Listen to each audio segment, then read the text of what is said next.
由於紅血球有豐富嘅鐵質，每次輸血，身體入面嘅紅血球就會分解，其中嘅鐵質呢就會喺人體內積聚，久而久之，過多嘅鐵質就會破壞人體器官。對付嘅辦法就只有長期注射除鐵嘅藥物，如果唔係，病人好可能過唔到20歲。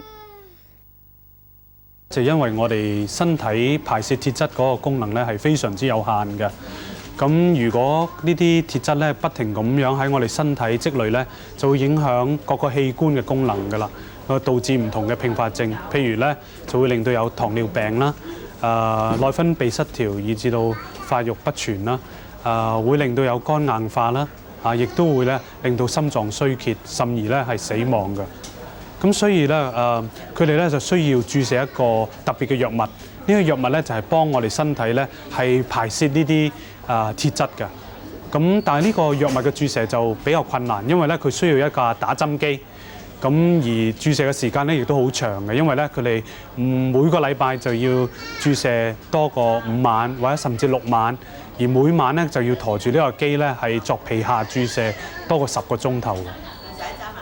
媽咪要我打針，我俾媽咪打，不過我俾媽咪用藤條打我唔想用打針。咁一個星期裏邊我要打5晚，又唔可以瞓兩邊，淨係可以瞓一邊，星期6日先可以，好唔方便。